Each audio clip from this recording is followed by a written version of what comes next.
Good evening, ladies and gentlemen, and welcome to you all for this special panel discussion which we Nehru Science Center along with the association from Wikiflow and ICCA, both of them, they have joined us for this very special day because this today is the I'm sure on the eve of this 30th anniversary of United Nations International Day for Older Persons.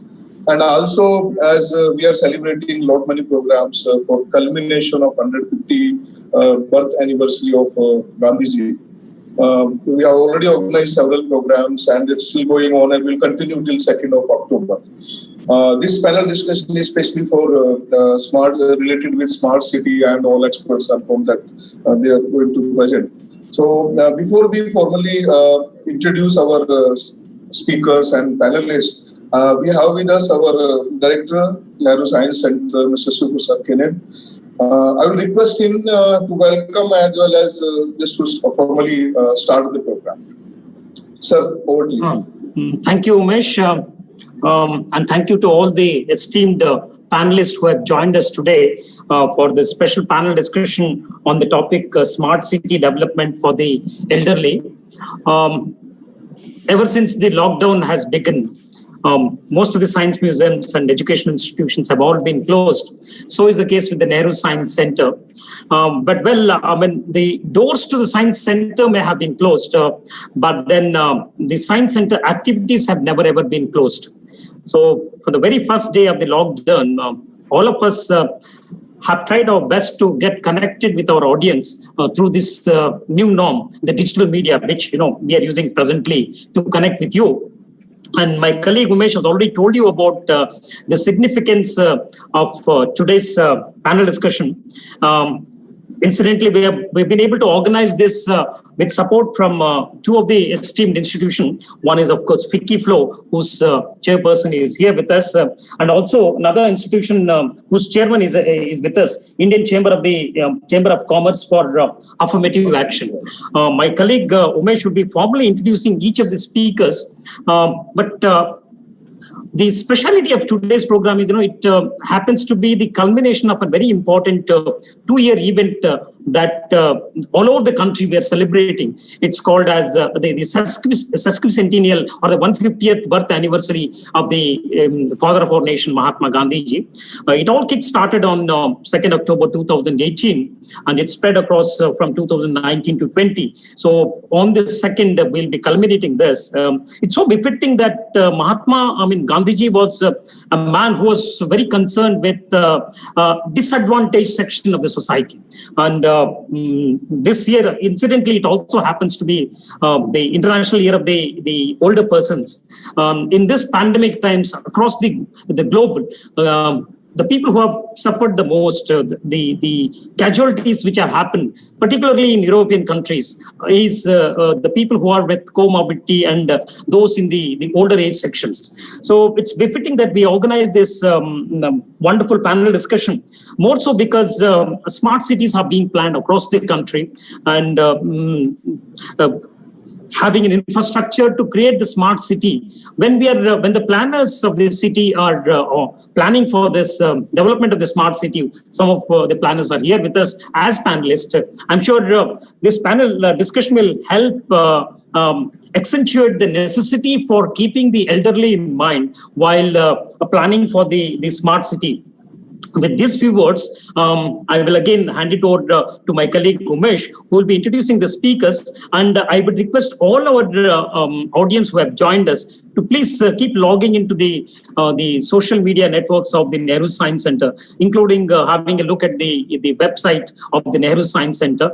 Hopefully, very soon we'll be having two exhibitions open once the center is open. One is we have an exhibition on digital Gandhi, where the whole life and works of Gandhiji with extraordinarily significant archival photographs, images, videos, all these things are there, all in the new norm, in the digital media format. And also we have another exhibition which is which is almost complete, but we're just waiting for the doors to open. That is called as Hall of Aerospace. So hopefully, let's all hope that the COVID situation improves, which it is. Well, having a look at the numbers in terms of, it's all in millions. But then looking at the recovery rate, which is about 83, 84%, let's all be optimistic about it. It's here to stay for quite some time, and hopefully things will improve. And please stay safe and continue to be following the Nehru Science Center. Thank you, Umesh, and I hand it over back to you and request you to please introduce our esteemed speakers today. Thank you, sir. It's a privilege for me mentioning about this panel discussion, which itself is very significant in the sense that I was reading somewhere that Science Center always works for inclusive approach to have more and more visitors and everyone. I had a chef, so he reported positive yesterday. Today we have this gathering of this panelists, and let me introduce one by one. I will start with Mr. Ranjit Singh Deol, who is IAS and Managing Director, Mumbai Metro Rail Corporation. Mr. Deol, as an IAS officer from the 1998 batch of Maharashtra Cadre, basically an electronics engineer, and he has also secured executive masters in public administration. So Deol has varied experience as he held key positions as CEO, Jila Parishad Hingoli, Deputy Commissioner for Jalna, Commissioner Solapur Municipal Corporation, Commissioner for Social Welfare. In fact, during his 22 years of service with government as civil servant, very important thing which I come across is that while he was with the MSRTC, Maharashtra State Road Transport Corporation, he has done exceptionally well exemplary work, which is very well related with social welfare as well as inclusive approach. So perhaps we'll have that it's fittest of the thing that he's with us for on this occasion of panel discussion, especially for all the older person. Welcome, sir. Ranjit sir, welcome to this. Then we have thank you very much. Thank you, sir. Dr. Parvez Hayat, who is an outstanding IPS officer of Jharkhand, is a law graduate from Delhi University and also a PhD in sustainability and disaster management from a Central University. He has worked in various capacities in state of Bihar and Jharkhand, and then on crucial assignments in Ministry of Power and Ministry of Finance as Assistant Director General in Central Economics Intelligence Bureau, as well as in the think tank of Ministry of Home Affairs as ADGP in Bureau in Police Research and Development Section. He was awarded President Police Medal for meritorious service in the year 2013. Especially, he received Mahatma Gandhi Medal and Award in Chicago, organized by MAFS Society, working on elderly citizens. So he is basically an author, a blogger, a Google scholar. Sir, it's a privilege for us that you are also here for this very specific panel discussion, which is from your field only. Welcome, sir, Dr. Parvez Hayat. Then we welcome Ms. Malti V. Natarajan, or it is written as Malu Natarajan. Welcome, ma'am. A senior executive in the financial sector with over more than 25 years of experience across multiple geographies, including India, Asia Pacific, Europe, UK, India. Spent over 11 years in Singapore and London. Spearheaded global initiatives both from strategic and tactical aspects in the area of digital technology, operations, risk management, setting up offshore units, transformational initiatives associated with the fintech community in Singapore, including mentoring the startup and being part of judging panels. A chartered accountant with a strong academic background, complemented with real-world experience of working with DBS, Citibank, then Hewlett Packard. They are all giant companies, so a long experience. Welcome, ma'am, to this special. I hope we'll be able to get many new things, how we can plan and we can learn about this. Then we have Sri Sunil Jode, a master in labor management. He is also founder and chairman of Indian Chamber of Commerce for affirmative action. He is president of Lion Club of Mumbai Island, working to save girl child in Mumbai suburban area particularly by implementing schemes and programs given by Maharashtra government, Women and Child Development Department.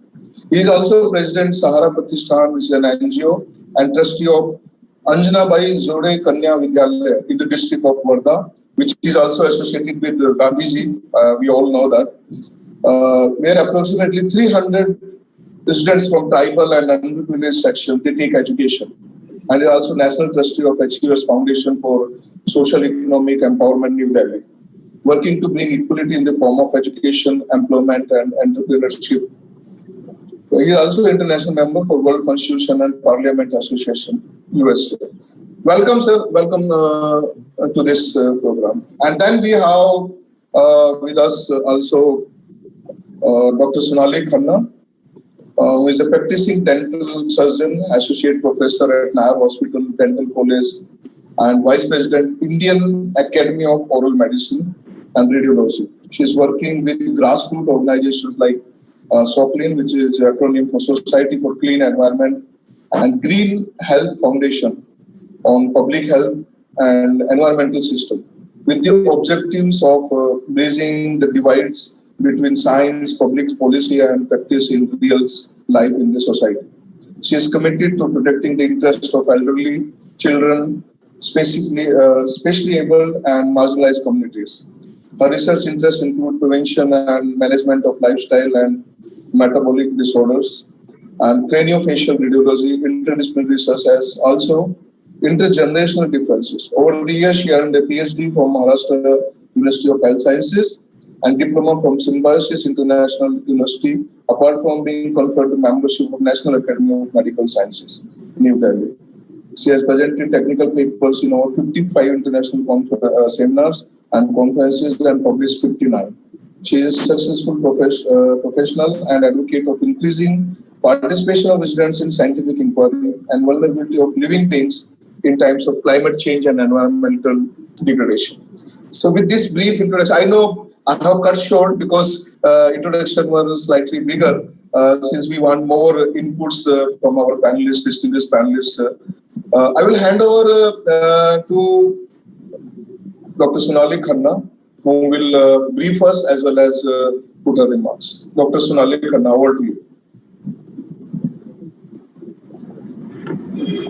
Thank you so much, sir, for the introduction. Good evening to all the listeners. And I sincerely thank Sri Khenir, Director, Nehru Science Center, and his entire team for organizing this panel discussion on smart city development for the elderly, which is the need of the hour today. In the year of the 150th birth anniversary of Gandhiji, it is apt to recall that he said that strength does not come from physical capacity, but it comes from indomitable will. And we, all stakeholders gathered here, are doing a lot of work in our respective fields to combat new challenges, to safeguard our society, especially the elderly. But what is needed is the will for fruitful collaboration to evolve multidisciplinary approaches to benefit humanity. The objective being bridging the divides between science, public policy, and practices in real life in society. So in commemoration of the 150th year of the birth anniversary of Gandhiji and the 30th anniversary of United Nations International Day for Older Persons, our aim is welfare of the elderly by improving intergeneration bonding and their quality of life. So 2020, as we all agree, has been a gloomy year, not only from the economic perspective, but also from the social aspect. In this scenario, keeping the elderly engaged and healthy is a big challenge, and at least for the next 2 years, that is till 2022. Now, raising awareness about their special needs is vital to build a society which is inclusive of all ages. The Maintenance and Welfare of Parents and Senior Citizen Act 2007 also mandates interdisciplinary approach to the ailments of the elderly. the National Policy for Senior Citizens 2011, which is by the Ministry of Social Justice and Empowerment, Government of India, needs to be strictly reinforced. So accessible cities for the elderly should be our focus to build an inclusive civil society in harmony with the environment. So designing guidelines and advocating means to mainstream aging issues into developmental agendas should be our priority. The pandemic has given us a stern reminder that even technologically advanced cities are equally vulnerable to diseases. Because in our preoccupation with fast life, we have forgotten the importance of maintaining a healthy lifestyle, yoga, meditation, dignity of labor, and sanitation. So these concepts were also very dear to Gandhiji and have been incorporated in the Swachh Bharat Abhiyan. So if we actually see, Gandhiji's emphasis on Swadeshi is reflected in today's Atmanirbhar Abhiyan. So it is high time that we refresh ourselves on the teachings of the Mahatma. Because economic advancement without excellent health is meaningless. On this occasion of International Day for Older Persons, concerts were conducted to sensitize school children, undergraduates, and the youth as part of a think-a-thon to pull in their ideas regarding this. The aim was, it was imperative for us to create the awareness about special needs of the elderly regarding their comorbidities, their systemic status, and their vulnerability. So this also led to sensitization of parents, siblings, and the peers of these students. So we had a magnitude effect, which was good. And the overwhelming participation of almost 3,800 people from India and overseas made it really worthwhile. It's heartening to note that the ideas showcased in the digital painting contest with the theme Facilities for Elderly People in Smart Cities and the slogan contest, which was themed Economic Advancement Without Optimum Health is Meaningless. We have seen 331 talented children between 6 to 11 years of age who have taken up this contest this time. And the quiz on the life and works of the Mahatma was answered by 2,500 people at one time. Mahatma Gandhi's life, I feel, is an example of how well he lived and looked after his own health. So, which he also advocated to others. So when India got independence, he was nearly 77 years old, but was still fighting fit. He was undertaking Padyatras in Bengal, Bihar for communal harmony. He used to attend prayer meetings regularly, never acquired even woolens, and led a simple life. He is a shining example of how good health can actually be kept, and elders too can contribute to nation building. And this is what we need today. So when the Quit India movement was started, he was already 70 plus years. And though he began his professional career as a lawyer in Bombay, he could actually travel around in villages and work there with equal comfort at a much later age. So we need to remember our obligations to older people as a family and as a society. And therefore, we have to sensitize the younger generation, the students, the children. In crowds, queues, we should always give preference to senior citizens. We need to safeguard their health as they are bound to have certain complications and comorbidities. So, and also it is understood that at that stage in life, they do suffer from some physical disabilities. It could be a hearing impairment or eyesight problems. We have certain diseases like Parkinsonism, Alzheimer diseases, and musculoskeletal disorders which are linked to aging. Chronic respiratory disorders, which this pandemic has brought forth in a very high magnitude. So their holistic health needs to be kept in mind. So we should have that enthusiasm to look after them. And many are already suffering from certain disabilities and complications, which makes it more important to focus on them. The increased risk of cancer and chronic diseases is also increasing with age. And this needs to be looked after from a middle-aged or say not a very elderly aspect of age. As India is a graying nation today, our life expectancy is increasing And it's a sort of a demographic dividend, which should be our asset and not our liability. So when we published some of our original research in 2007, 8, 10 in the National Journal of Gerontology, that is the Aging in Society journal. So we actually took up certain indices, assessed the way the quality of life or the satisfaction index of elderly people is affected by the health and their oral health status. And that led us to continue these studies almost in 2012-14, which are published in indexed international journals, even with certain elderly tribals. So we showcase their vulnerability in terms of the local topographic conditions, the climatic conditions, their habits, the nutrition, which is all very endemic to our country. And that is why we could actually come to the conclusion that they are largely vulnerable and need to be safeguarded extensively. In terms of even nutritional supplements or having vitamin D supplies which are less than the normal population, it was always considered that these were additive biochemical deficiencies which led to certain chronic diseases and aging. So we have actually closely studied this group, and though they are absolutely not they're not supposed to be in a way sidelined at all, and have to be inclusive and be made more and more productive. And there could be no better reminder than this pandemic, because most of the people as have to be inclusive and be made more and more productive. And there could be no better reminder than this pandemic, because most of the people as issued certain guidelines which were specially made for people above 60 years and below 10 years of age.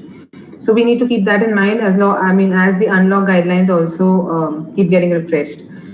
So as a child, I had always heard that the saying by the legendary Rabindranath Tagore, that he said that don't pray that problems do not arise because they are unavoidable. But we should pray that we have the sufficient intellect and stamina to confront them.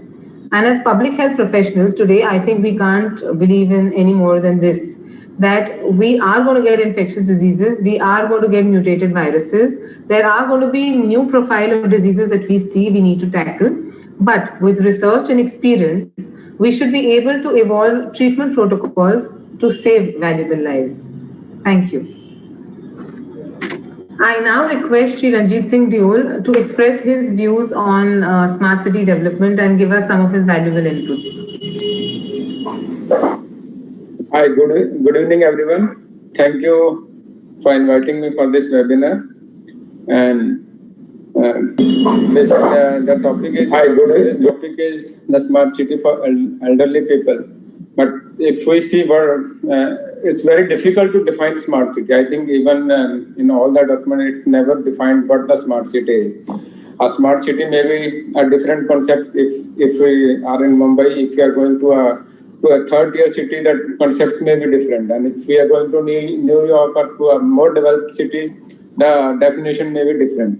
So basically, smart city is to have a better standard of living for its citizens, and ability to reform with the changing time. So I think if we see that in a smart city, the most vulnerable sections of the society, or if we can say that there are the people who are not included in the growth, there should be inclusive growth for a good smart city. And for inclusive growth, I think elderly people is the one section which is mostly ignored or excluded. If we see the population of India as per 2011 census, so about 8.6% are elderly means more than 60 years of age.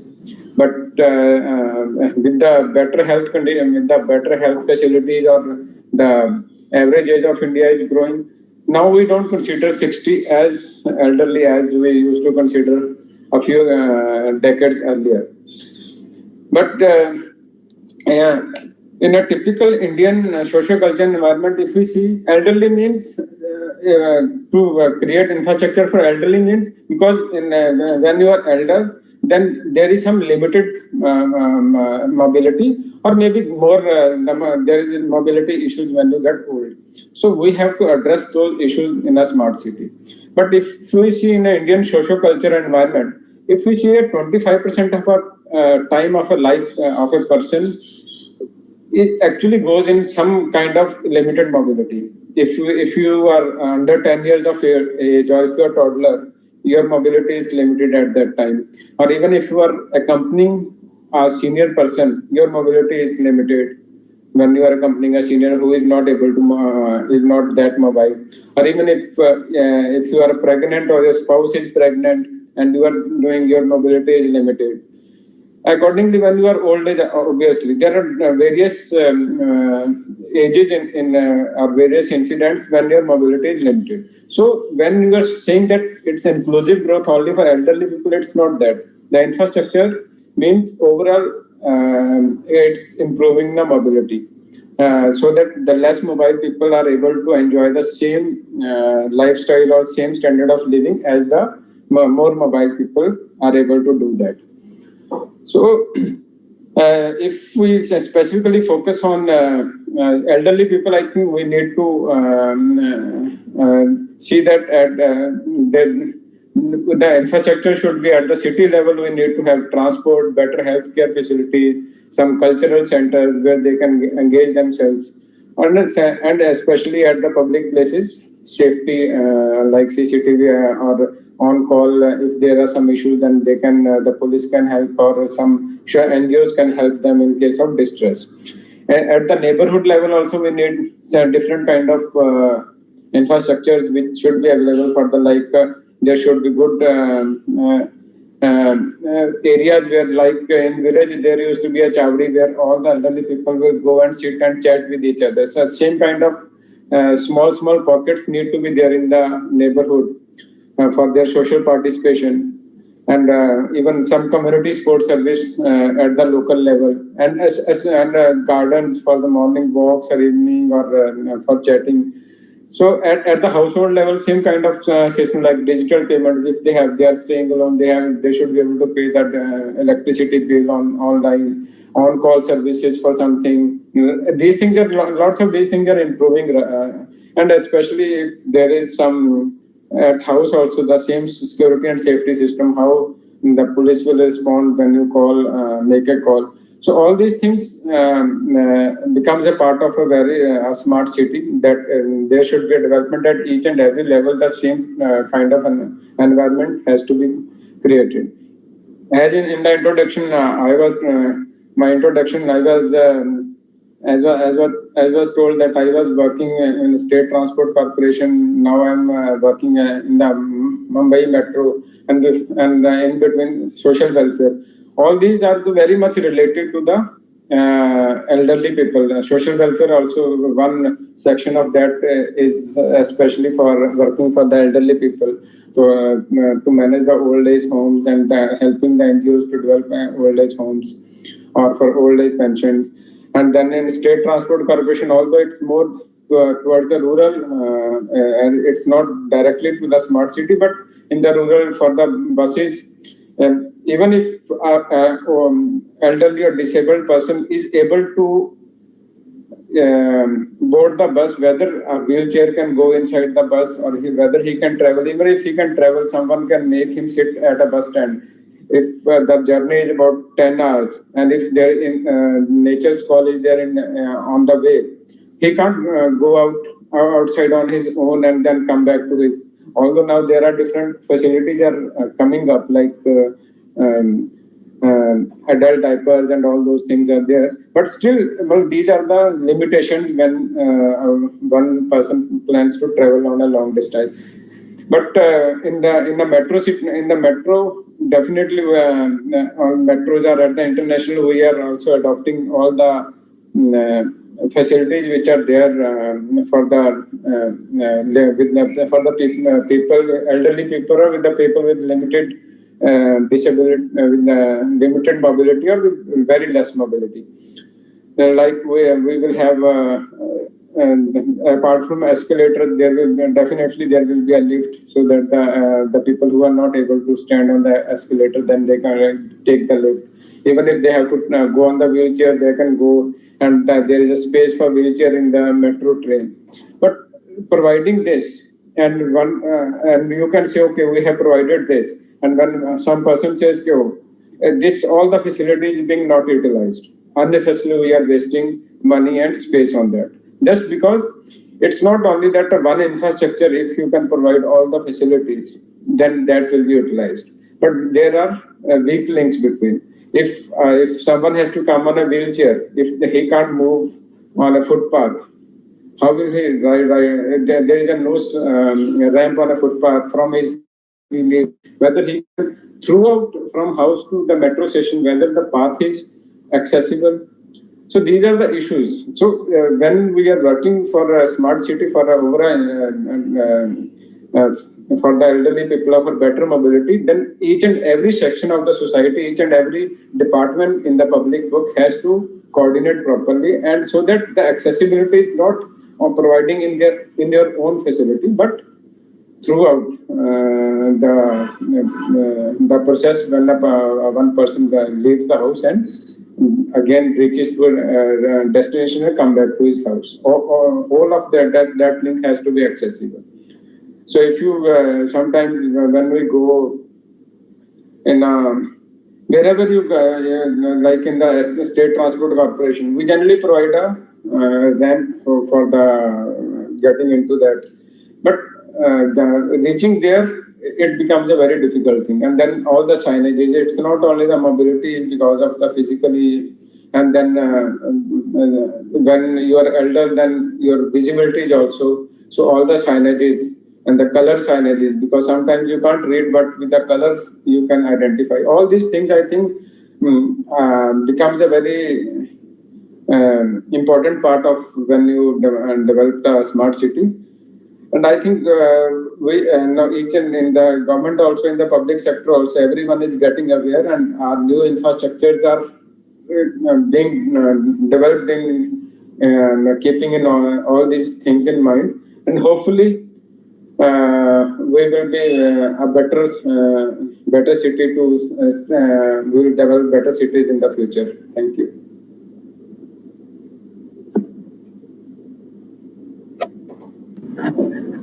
Thank you so much, sir, for those inputs. And it was nice to hear how your organization is taking special interest in making sure that they're revamping everything, and the metro is a very new facility, which of course needs to be emphasized on. Can I now request Dr. Parvez Hayat to please enlighten us about his views, and as also some of the international projects he's closely associated with in terms of aging and managing the elderly.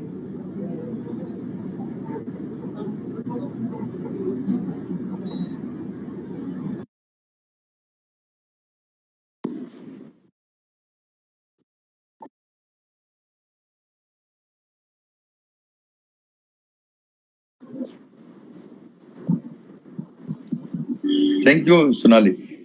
So tell me any time limit to speak on this subject?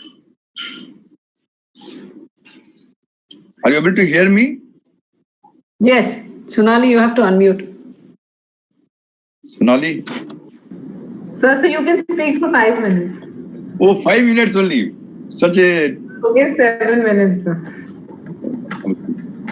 So rightly so, when we, of course, the Mahatma Gandhi birth 150th birth anniversary celebration is very important, because in this contest only, through my LinkedIn profile, me and the ex-national women chairperson Jayalalitha, we were two selected, and there is an MFF society, Indo-American Society in Chicago, working in the state of Illinois. And we were awarded for this because of my interest, like in where my house is located here in Delhi, South Delhi, and next door is the Senior Citizen Recreation and Library Center. It's a very good concept in Delhi, and I'm associated with that. And I've been, my experience, whatever I had in Chicago, in having visited many home daycare facilities for the elderly citizens. So smart city, rightly said that there is no definite smart city definition, because although the concept emanated from Barcelona, there was a lady governor, the Lopez, and she conceptualized the concept of smart city. Smart city attributes and facilities, they vary from place to place, from economy to economy, from ecology to ecology, from geography, and also for the developing countries and developed countries like India. We are talking about smart city, but attributes will be different because of the financial factor and environmental factor and many other factors. So there's no definite definition, but definitely elderly people, smart city, whenever there is a city, it has to cater of the requirement of city itself is catered by the people, plumber, electrician. So the elderly people, it's very important, because and the rosy picture in the COVID environment, I would like to say, I've been speaking more on COVID, that in India we have why India still doing well, although the cases are very going high, but the recovery rate is one of the lowest in the world, and the fatality rate is also lowest in the world. Why? Because we have the median age young population, second largest youth population in the country, and median age in India is 29 years.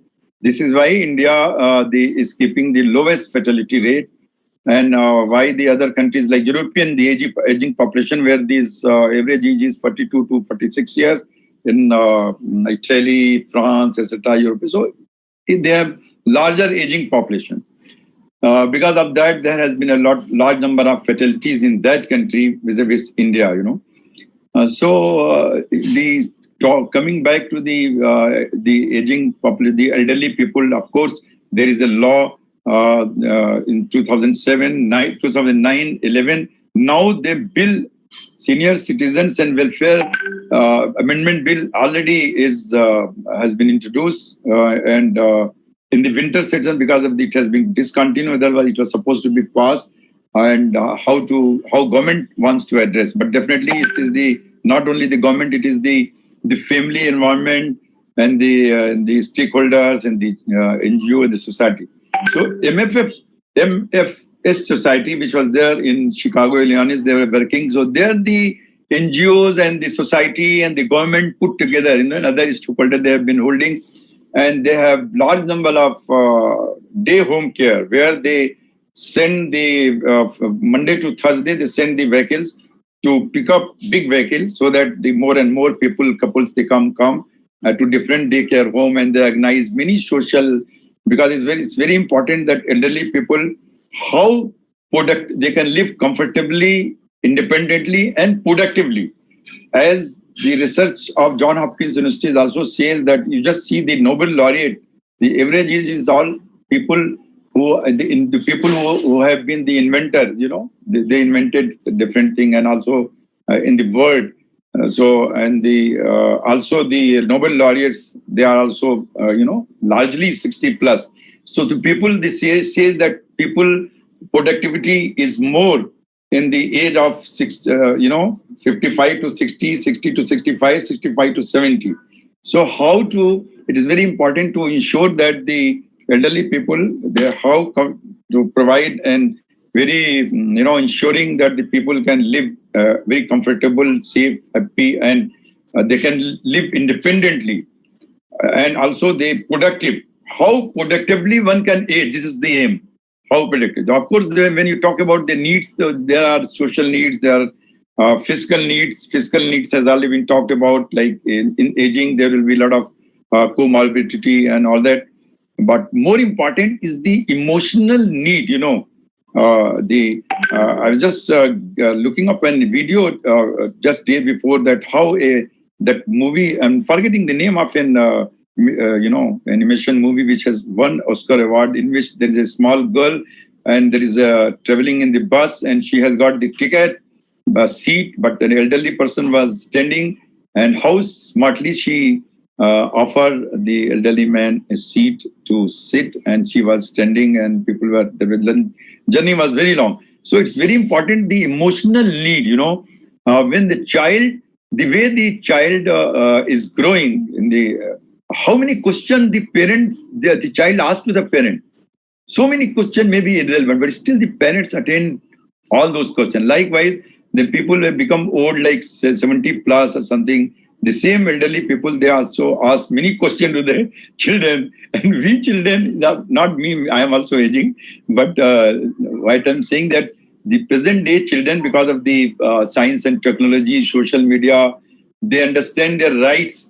And also the society to society, like the elder care home in India is coming up. That infection is coming up. That Western society where you need to see that people are aging people and elderly parents, they get shifted, and culture is there. But India is very different. So it's very important to take care of their emotional needs, because the physical needs, the medical, what the care they need, the health and other thing, and how to age productively.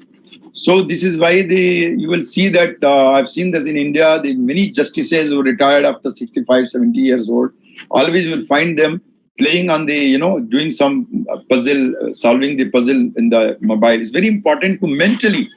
So people who have to be mentally engaged, so mental activity is more important, and beside the physical, of course. And of course, the social needs is also important, affiliation need, because the elderly people, they need to have the people of their own age where they are more comfortable. They go out. I see in the parks, you will find people in 65, 70, 75 to 80. They're laughing. It's very important that they go out, and also watching green. The research also says that watching green is very important. Even if there is a house where the physically disabled citizen is living in a house, so it is also recommended that window, either you have some green plant, or from the window you open outside, so that keep in a room the people, where is able to watch green. Watching green also, that helps maintaining a very good. So social participation is very important. Watching green, and also the plantation. I recall that when I was a very junior officer, so I noticed that I had a ground floor house with a very beautiful garden maintained by NDMC in Delhi.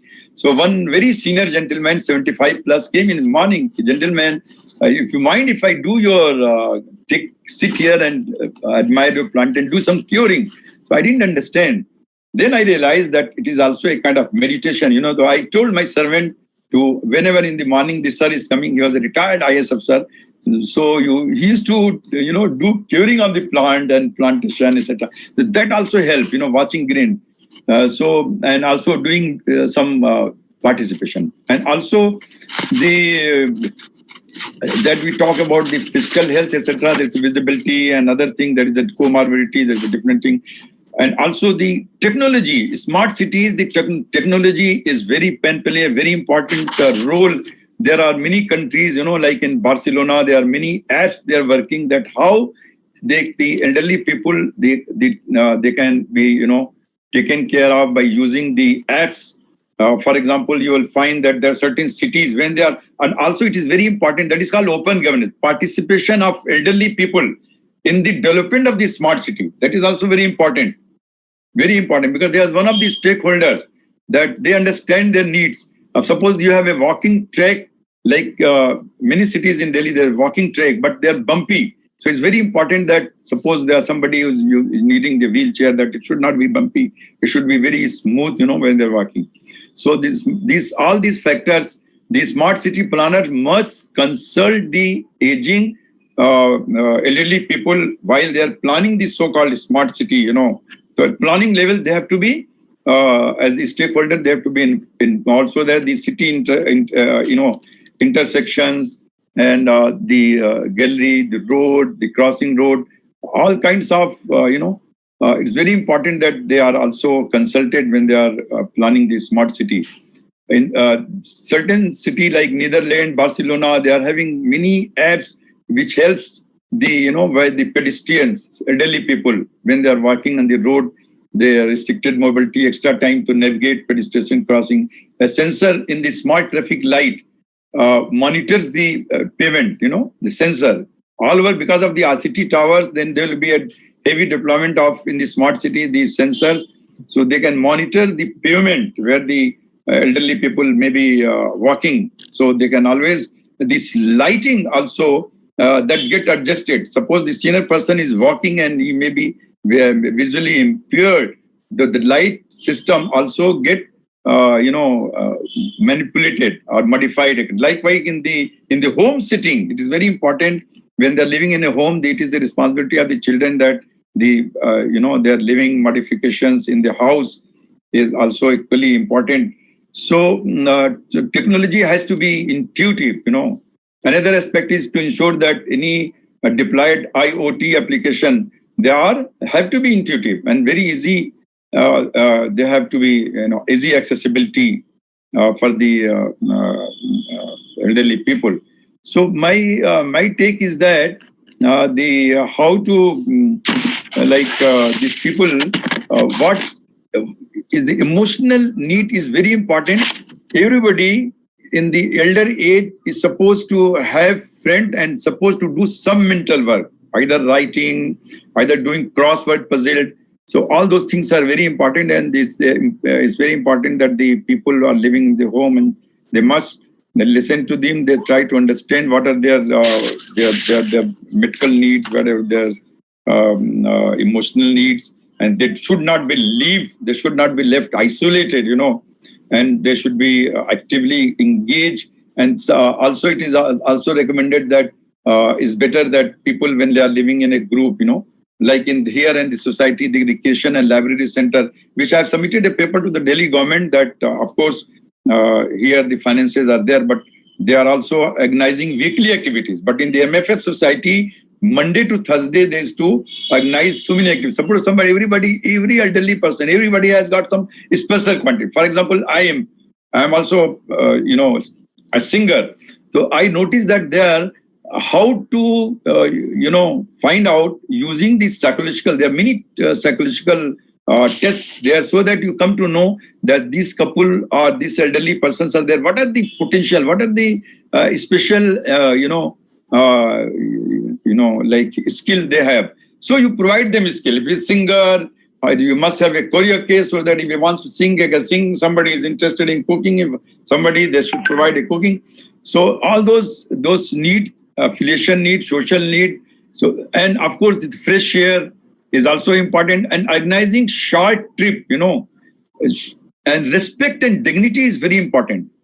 So they must feel, we must realize that they are mentally, age is all mental. Aging is all mental. You'll find some people are at the age of 30, 40, they'll be mentally very sick, very serious, introvert. So it is also important that all these old care home, etc., they must also have the psychologists and who understand the psychology of the elderly people, and accordingly they organize these settings. Either it is a daycare home or in the home, they must know that how to to provide them respect, take care of all their needs, and keep engaging them. And also discover what are the immediate needs. And so I do not know, in the smart city concept, whether the government of India has any plan for definitely when I knew that I'm going to talk, I checked up that they do have some kind of this concept that whenever those smart cities which are coming up, they must address the social, the physical needs, and also of this. And there is a program of Government of India which has been launched recently based on the Kerala initiative. Now Government of India in 2016 adopted a program for the children. There the school children are given training that on a particular day, one day or so, all the central schools, etc., they go and help elderly citizen to cross the roads. This program, is also going on, but of course, because of the COVID, everything has been disturbed.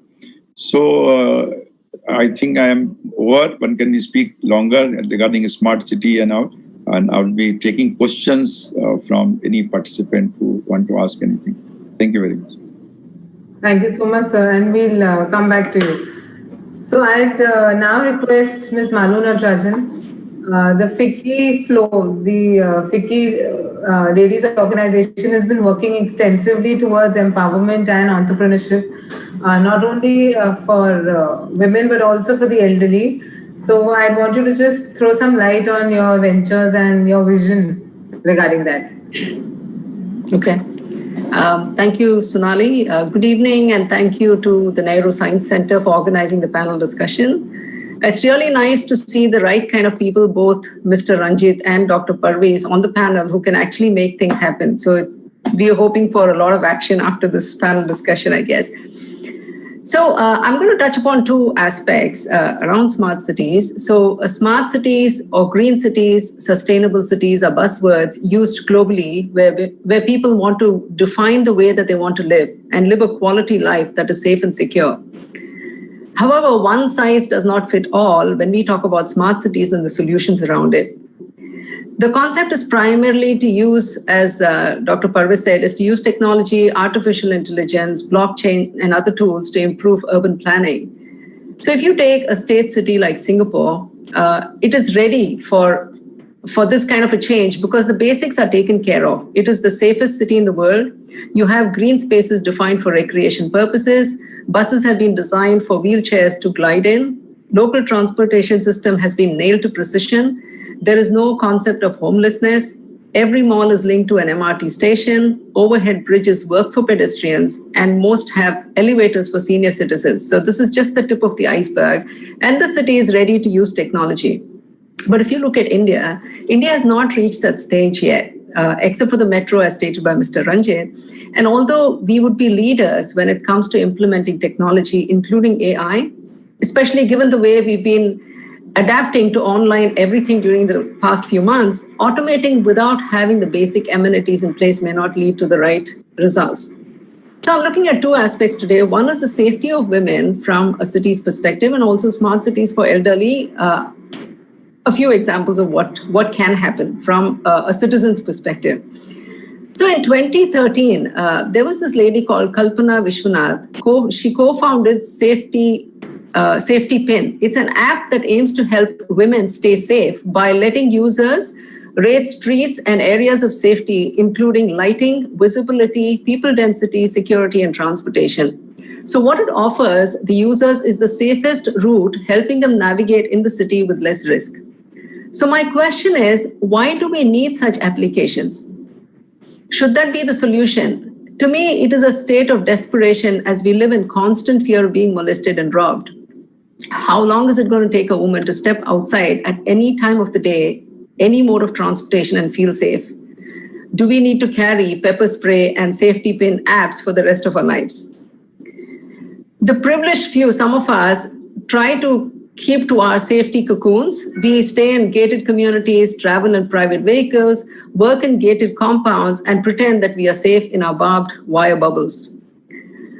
But even those of us who can afford safety, gated safety, this is an illusion. Shut your eyes for a minute and imagine that you are in a lonely stretch in any city in India, cut off from the familiar, safe places, communication, or transport, especially in the late night. It feels like the worst nightmare. Simple measures, when we talk about smart cities from a women's perspective, is shifting a bus stop, installing street lights, constructing public toilets, can greatly improve women's safety in cities.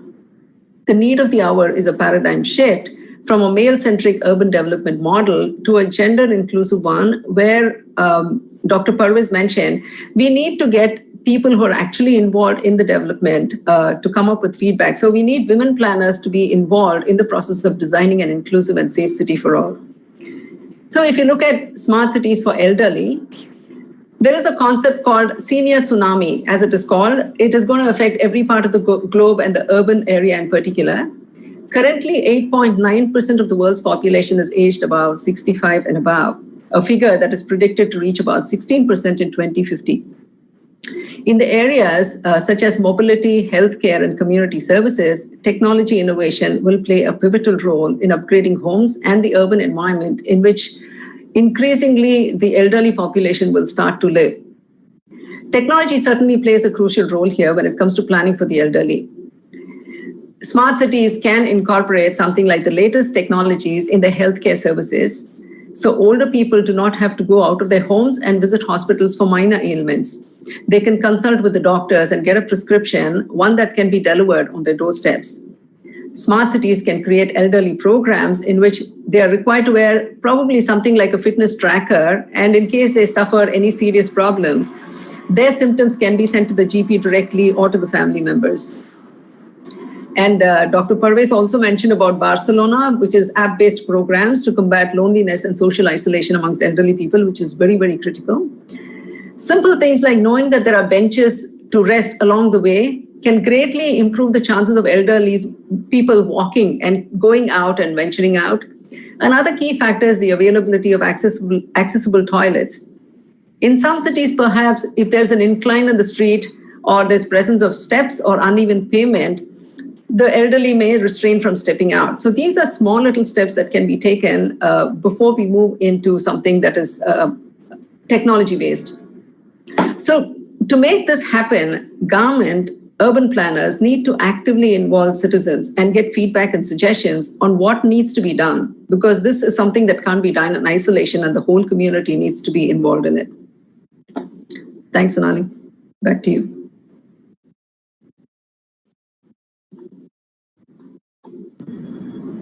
Thank you for being so crisp and to the point. And now to give things from all the spectra, I'd request Zodis sir to enlighten us about how your organization and as initiatives to increase entrepreneurship or facilitate, say, banking services for the elderly, and mostly in, say, urban and smart city development perspective.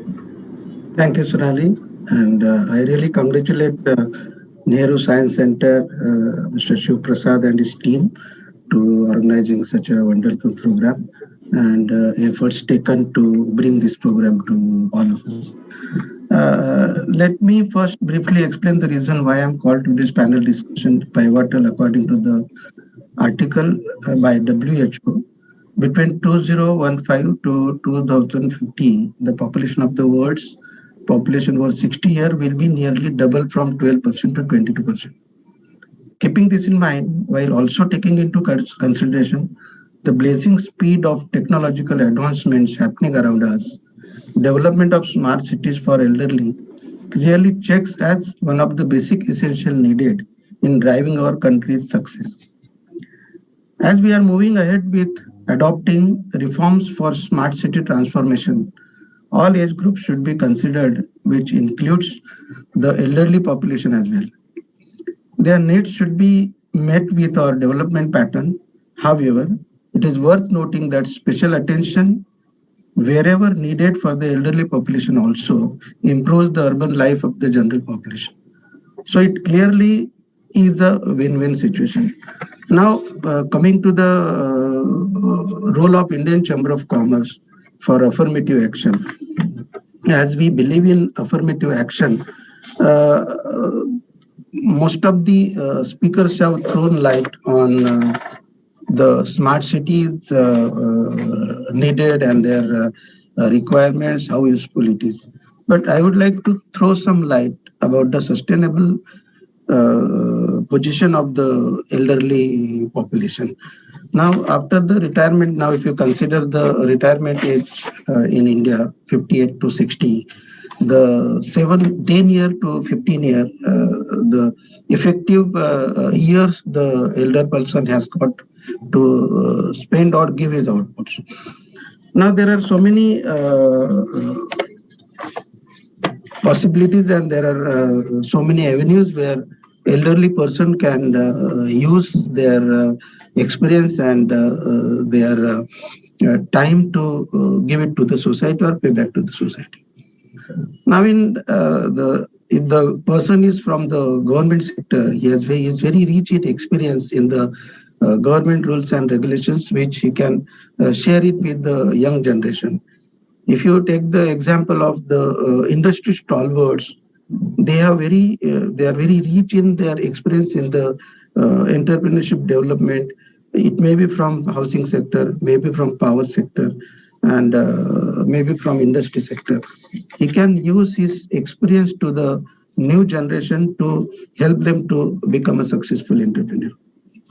Now they can mentor the young entrepreneurs who are lacking in administrative and industry experience. You can mentor them on paid basis where you can have fixed income. The people from marketing and sales can guide them about vendor development programs, procurement policies in which the new startups can earn a good amount of from the income. You can also take equity against your remuneration so that you can have permanent source of income till you are there. There are other things available like content writer. You can write a content for many advertising companies. You can write contents for products if you are from the manufacturing field. Then the senior people can go for the franchisee model of business. Now, what Indian Chamber of Commerce does, they have a B program, Business Idea Exploration Programs. So the people coming from various segments, ICCA can create a bridge between the elderly people and the mainstream industry to make them franchises for different products, and they can arrange for the finance. They can arrange from the other ecosystem where they can earn their livelihood. The other option is for work for NGO. Here you can get self-satisfaction that you are paying back to the society, and at the same time you are also earning by completing the project of your liking. ICCA can connect you to the social entrepreneurship. In this, you can be a part of execution of many government programs like Swachh Bharat Abhiyan, Atmanirbhar Bharat, Local for Vocal, and all other things where industry ministry has come out with the social entrepreneurship program, and development commissioner has urged to people to come forward and take the benefit of this social entrepreneurship program.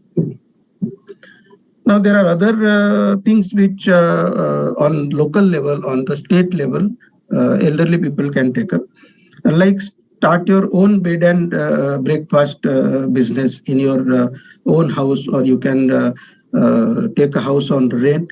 This is very good scheme where you can enter into a business with very less amount of investment.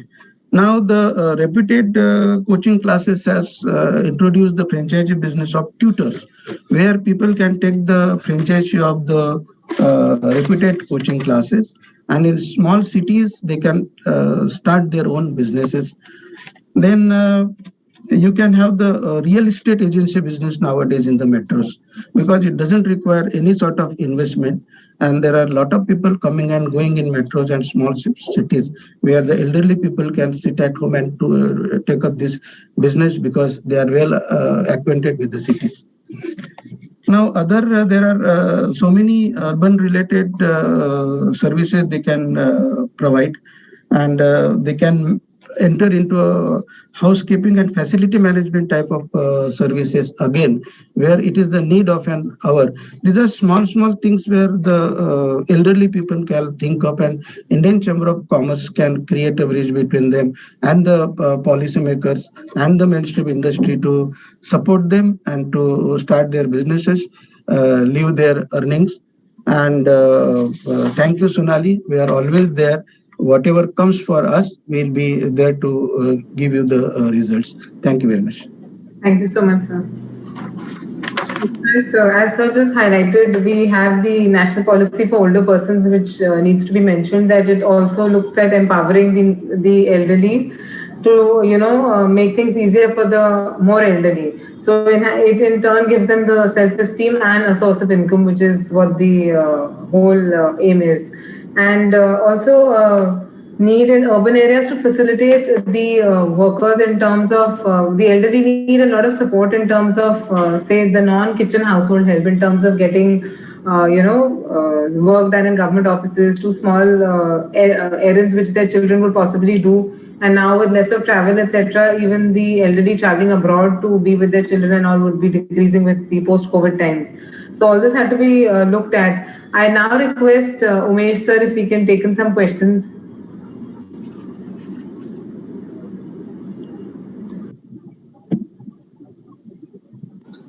Not many questions, but I have some questions. In fact, I have listened to all our distinguished panelists.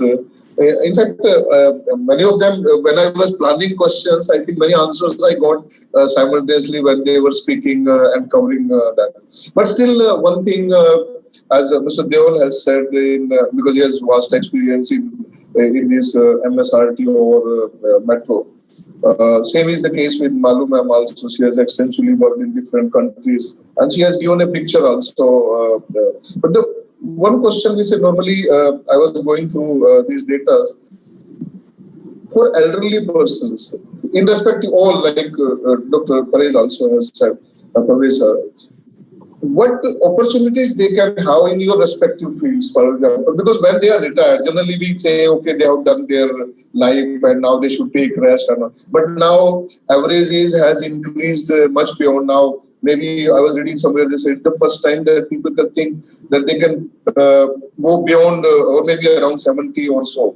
Earlier, perhaps this was not the very much positive case for them. So, but now when you have, say, if you retire at 60 or maybe 58, as Sir has told, so they may have almost 10 years or 12 years at least on average age. What opportunities they can have, for example, in metro, which now is coming up at 10 different lines. So what kind of opportunity the senior citizen can have post-retirement? If Deol sir can say something on that.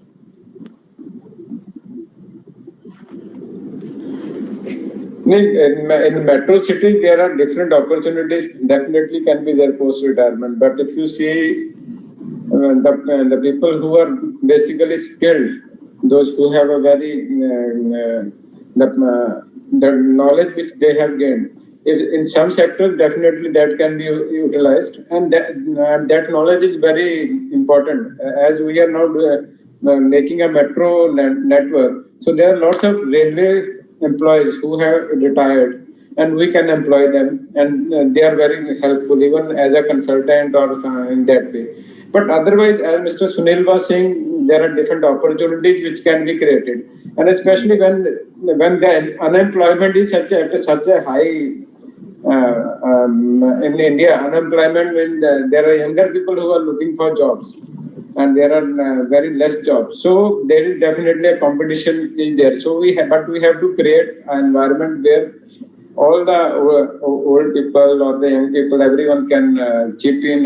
Like there can be, if we have a good habit, there can be small library which can be managed by the senior people, or even there are some like NGOs, those who are working for the betterment of people, they can also, and even as a helping people, as a guiding people in the metro station. But definitely we have to work on that so that we can create more opportunities, because 60 is not an age for retiring. So we have to find work so that they can be more active for the next 10 years. And it's basically for the to increase their age and apart from economic activity. Yeah, thank you, sir. Truly said, their skill can be utilized for further in smart cities or maybe in coming up projects and all that can keep them busy also, because keeping them at home is certainly a cause of desperation or maybe depression, whatever you say, if they don't go out. And yes, we need to work on that. But okay, Malu ma'am was telling about something like telemedicine or maybe they need not to go out. So there is a big concern. Maybe both of you, I will request how this, because the maximum concern is about the health only. Post 60, if they keep on sitting, a lot of disease they will catch up with them, or sometimes they ignore during the working period and later on they prop up in their life. So how equipped we are in smart cities, or what measurement we should take so that people beyond 60, they feel very safe. As Malu ma'am said, that they need not to go out or they can be sent the medicine. So like city of Mumbai or maybe Delhi or Super Metro, and many smart cities are coming up or developed by government of India. So I will maybe from health sectors or maybe Sonali ma'am, you would like to say something further to what Malu has added to that.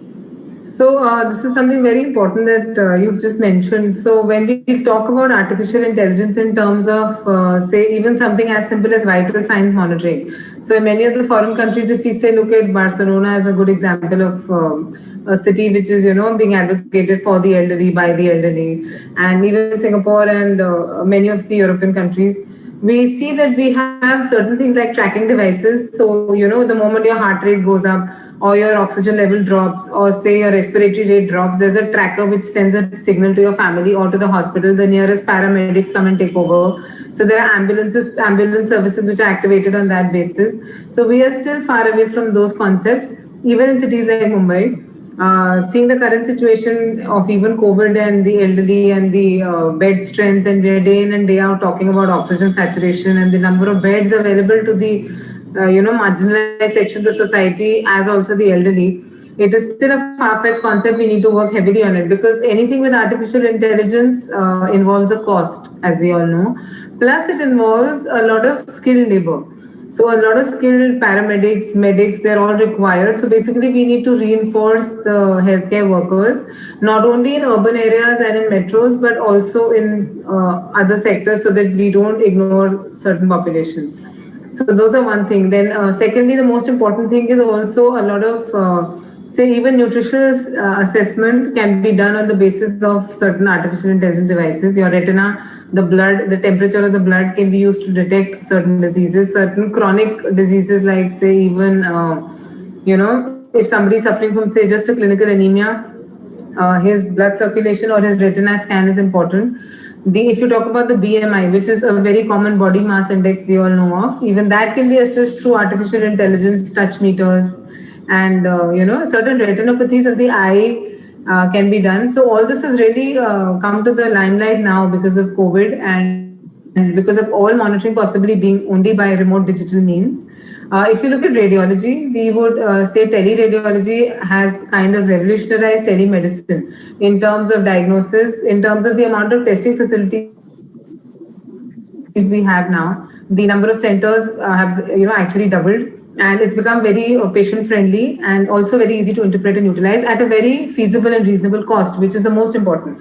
Because I think today, whatever invention that we have, it's important that it percolates to the common man and at what cost. So it should be affordable to our poorest patient. Otherwise, it's very less relevance in the public health infrastructure. So these are some things we need to look at. But telemedicine, teleradiology are all here to stay. We need to start looking at, say, cardiac monitoring or, chronic disorders. Like if you see patients of Alzheimer's and Parkinsonism, these were people who, the only thing attributed to death after, say, 80, 85, 70 earlier used to be natural causes of death. So nobody went into, finer reasons of the causes of muscular disorders, which are on a rise now, because we are kind of done with, communicable diseases in terms of, tuberculosis, and they're already there, they're under control, and they add to the comorbidities. But we have these chronic disorders which need to be looked at also, especially for the elderly, in terms of maintaining their functional status, like spinal disorders, neuromotor disorders, where a person cannot head out on his own, like even sir mentioned. It's important to track such people, ensure their safety, presence of ramps to walk, unsupported environment. So these are some things that will sensitize, the people, and we will have a better safeguarded place for the elderly. Okay, thank you. Mr. Umesh, I'd just like to add to both your questions. The first one you said is about how do you offer them jobs, or what can the elders do? Both the parties have some role to play. Even the so-called senior citizens have to retrain themselves, have to ensure that they understand technology, if that is the way to go. So they need to ensure that they are able to add value to any organization, and they need to retrain if they have to come back into the working space. So that is something that they need to think about. From a technology perspective, India may not have the right footpath or may not have a well-lit street. But when it comes to technology, I think we are the leaders when you look at it. And even the last few months, if you notice, all of us have gone online for almost everything within a span of 3-4 months. So we are able to develop products, we're able to utilize the products and use them, irrespective of whether you're talking about urban, semi-urban or rural people. Everyone's able to do it. So, the only other thing is when you talk about senior citizens, a lot of them do understand they're tech savvy, but some of them, maybe 75 plus, may get a little agitated when you say, Internet of Things, the whole city is going to work around technology. So there is a lot of awareness training program that may be needed to bring them up the curve. So there is a role to play for both the parties as far as this is concerned. Yes. In fact, I just add one line. It's not a question, but way back we had used to have a computer training program. It was actually designed for homemakers. Initially, we used to call housewives, but then they said no, they are not housewives now, homemaker. So it was converted. And then taking clue from that, I still remember vividly, there was a person, his age was about 79 years, and he wrote a letter to me. To Science Center, rather, I should say, that you are biased slightly. So we are senior citizens. We also lost opportunity at the time. Computers were not there, but the enthusiasm among senior citizens were tremendous. And we did after that we had, I think, several programs for senior citizens. And the person used to come during the peak time from all the way Borivali, taking a stick, attending program here for 3 hours and getting himself trained on internet and email, but there were new things, chat, Yahoo messengers, so that they can speak to their children somewhere in their outside. So I think enthusiasm is there. Perhaps if we provide them opportunities, senior citizens, many of them, they can have new things, new avenues or increasing. To add that with Ms. Malu and Dr. Sunil, both of you. In fact, it's not a question, it's an offer, in fact, I should say. In Science Center, Mr. Kenneth has several times we have explored that we have almost 14 galleries, and we have always tried that they need to be explained, because sometimes people come, they press the button, they just simply see and vanish from the scene. I don't know how much they take home from those exhibits which are interactive, but they need to be explained. Then perhaps things are better. So maybe with Mr. Sunil and Ms. Malu, both of you, since you are working with NGOs and upliftment of this, maybe this can be a better opportunity to put it to both of you that some senior citizens, some senior people who have exposure of maybe science or some technology and they have retired from that, and if they want to devote some time explaining their experience, explaining these exhibits to the children, to the general public, perhaps we can have a tie-up on that. It's an offer to both of you. If sometime it can be considered at your office level or official meetings to tie up with Science Center. Sure. Would be delighted to do that. Yeah, thank you. So I think there are much questions from, because maybe the time is over or slightly that way. But I think we have already overshoot. It is 7:16. So should I conclude for today's? Many people, we have a very good outreach, and let me assure you, they will be on Facebook and YouTube. I will update you further on that, how the reach will improve later on, because children are, mostly our Clinton is from children group, and they are all busy with their online classes. So normally we conduct in the evening. So should I conclude it, because already it is 7:15? Yes, Sunil sir, you want to say something? Please. I would like to send you a communication about our that BEEP program, Business Idea Exploration Program, where we have tailor-made one program for senior people, in which we will come out with that government social entrepreneurship program. Where as per the experience of the retired person, that he will be connected to the program, and we will do the handholding right from inception and then to start earning. So next week our team will come with your prior appointment and discuss with you about that program. Sure.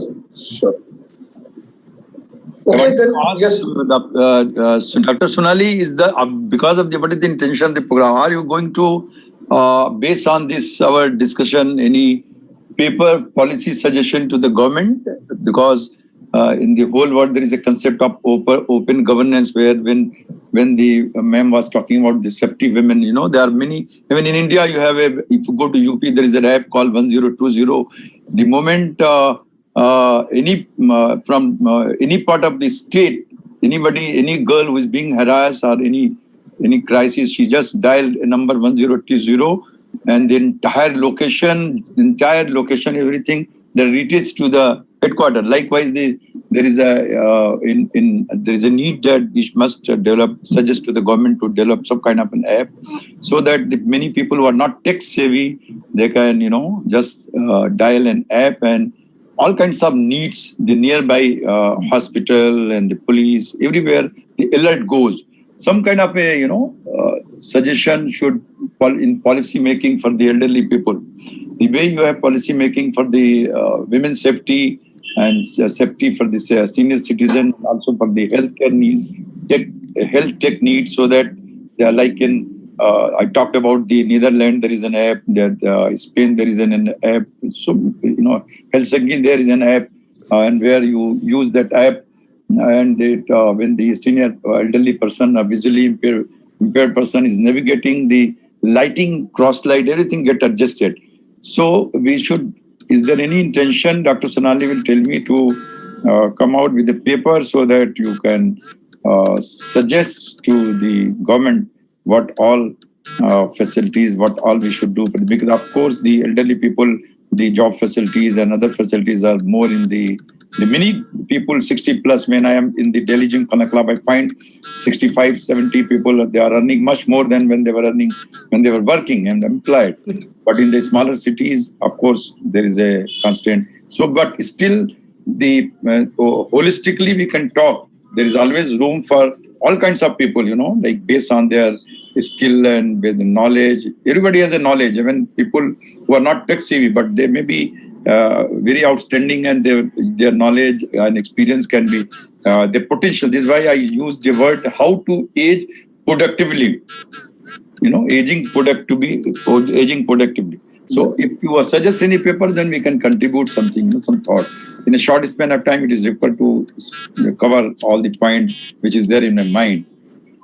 I just wanted to ask Sonali. And Dr. Sonali, if interested, Flo would also be very interested in doing this paper along with... It would be a good collaborative effort and really head somewhere at least. So as Sir said, age productively is something we need to look at from this age. Absolutely. I'm telling you, I am being the member of the Delhi Gymkhana Club. I am finding that the elderly people, the many people, they have, they have find out. Like my own eldest brother is 19 years elder to me, retired as a MD, SBI. He's earning more. He is a prolific author, writer, blogger, and connected with many institutes based on his experience. So many people, but I'm not talking about only very educated people. Facilities are definitely, one of the speakers said, is more in area. But even in farming sector, I have seen that people in the latest, now there are so many private players have come in the like Sky.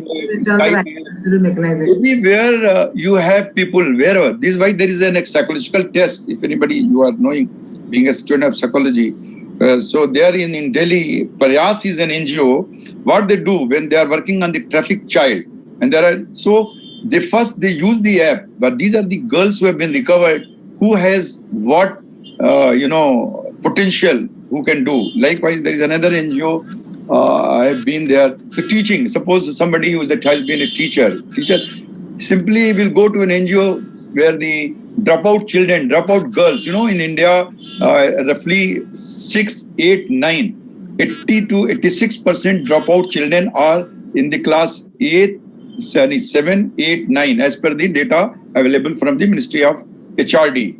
Like when we talk about the technology, when the IT Act 2000 was drafted, the objective was something else. It came into being to catch the financial fraudster. But now, if you go to the site of the National Crime Record Bureau, which there was a time when was the part of it in the BPRND, you'll find the crime against women has increased. Tech-related, internet-driven crime against women has increasing every year. And during the COVID, the domestic violence is increasing because of the people living whole time, wife. So let us have very good talks. Vindhya Madam is there from FICCI. I am also connected with the CII but there I am working more on the less on elderly, more on ethics and governance. So why not to have a paper, and I will let you know whom to address, the Department of Women and Child and Department of different. I mean the HRD. They have many schemes for the senior citizens coming up, so that small projects they're giving to people who are retired professors, 70 years, 75 years. Something can be worked so that our webinar which you have organized, the Nehru Center, let there be some paper and all of us can contribute. Thank you. Landmark. Yeah. Okay, so I think it has gone very well, and during this entire discussion, there are many things which have come up. The also has told about opportunities and challenges of a smart city and new developments. Dr. Parvez has told about the emotional needs, and we need to take care of that.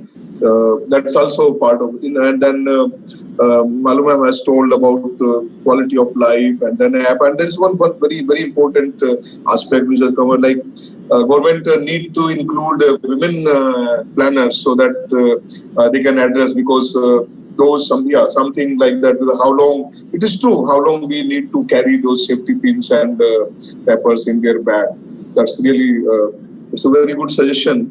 Then Jode sir has also briefed us how many opportunities are there with which they are working, and so that they can get more and more opportunities and to do, maybe improve their better life. I think the entire gamut of this discussion falls very well in one of the SDG. The UN has set up some 17 goals for sustainable development, and almost all of them, with especially goal 3, they have specifically mentioned about this. Where inclusive means leaving no one behind, and with dignity and their potential, all the age-old people they can live. So we need to include all those, and perhaps. As Dr. Parvez has told about, if we can come out with some sort of paper, this recording will be available to listen back what we have discussed, maybe some of the points we might have missed while discussion. Then perhaps we can come out with a paper, and that can be given. Dr. Parvez can definitely guide us how to address and where we need to send it. So overall, it has been a very good discussion along with the UN proposals. So with this, with a lot of thanks to all of you, and Nehru Science Center. Actually, I will just say, Dr. Parvez, this Nehru Center and Nehru Science Center, there's a big confusion always. So there's 2 different entities in Mumbai. Nehru Center is another one, and Nehru Science Center is where we are located right now at Science Center. So, like I told you, my neighbor, there is a place, recreation and library center. A lot of book people are contributing. Many people, maybe you have a lot of books. So we keep contributing those books to the center, and elderly people go. Every week they are organizing functions. I've said no, it should be rather more and more occasion. There are many Mother's Day, Father's Day, Parent Day. There should be more and more occasion for people to go and sit in the library and recreation center. And it should be a nation-based program, and also the app which caters, like in US 912, all caters all. Likewise, we can elderly people and women. Unfortunately, in India, different states have a different app for women's safety, in India,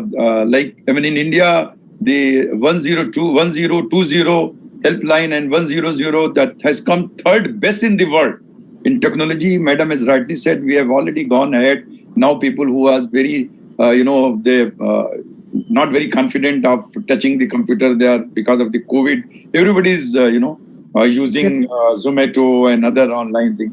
So we can contribute to paper. I will guide Sonali whom your center will come to, like your contribution, if it is Nehru Center, so that the proposal go to the right place, and I'll be able to follow it up.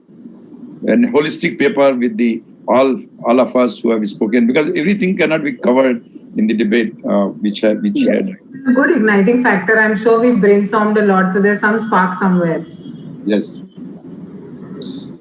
Okay, all the ladies and gentlemen and our panelists, I'm really thankful to you, in fact, for giving opportunity to Nehru Science Center to host this event. And I think it has gone very well, smoothly, because sometimes technical glitches are always there. But today, I think I'm happy to see that everything has gone quite smoothly. With a request and hope that perhaps we'll soon again, or maybe sometime during this, with a new idea, new topic, we'll meet again. And when lockdown will be opening, those who are nearby in Mumbai, I will request all of you to visit us and see what we are doing. Perhaps we need more and more support from institutions like FICCI, Flow, and ICCA, and all, I think from government sector also. They also. Yeah. So, thank you very much. I think we can conclude this. Yeah. Thanks Thank you very much. Yeah. Thanks. Thank you very much. Take Thanks. care, everyone. Thank you. Thank you, sir. I'll request our organizer or maybe the coordinator, they can close the meeting now.